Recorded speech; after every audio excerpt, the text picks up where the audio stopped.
Тырнақтағы дақ нені білдіреді? Кейбір адамдардың тырнағында кішкене ақ дақтар кездесіп жатады. Әдетте оны әжелер жақсылық болады, жаңа киім киесің деп жорып жатады. Ал медицина бұл жөнінде басқаша пікір айтады. Тырнақтың түсі, сынғыштығы, өсу жылдамдығы адамның ағзасында қандай өзгерістер болып жатқанынан хабар береді. Тырнаққа қарап диагноз қою ежелден белгілі нәрсе. Дегенмен бұл әдісті көп мамандар қолдана бермейді. Сау адамның тырнағы ашық, қызғылт немесе түссіз, беті біртегіс әрі жылтыр болып келеді. Ол сапасыз маникюрда химиялық қосынды араластырылған ыстық суға көп батырғанда өзгеруі мүмкін. Ал басқалай жағдайда тырнақтағы ақ дақ витамин жетіспеушілігі және әлсіздікті білдіреді. Егер ағзада цинк, кальций мен темір, ақуыз және А және Е витаминдер жетіспеушілігі байқалса, тырнақ сынғыш, жұмсақ болып келеді. Дақтар сызық түрінде болса, бауыр қызметі бұзылған деген сөз.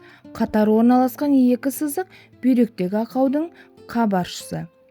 Кейде тырнақтың өспей бір қалыпта тұрып қалатын кезі бар. Бұл ауру науқастан кейін кездесетін жағдай.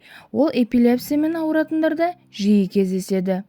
Сондай-ақ ашуланшақ, жүйкесі сыр берген адамдарда осы құбылыс кездеседі. Ал егер тырнақта қан ұйып қалған сияқты қара, қоңыр дақ пайда болса, онда кардиолог дәрігерге қаралғаныңыз жөн.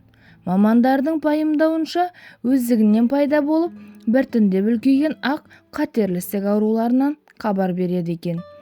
Көптеген майда май тұрып қалған сияқты сарғыш, қызыл дақ псориоздың белгілі болуы ықтимал.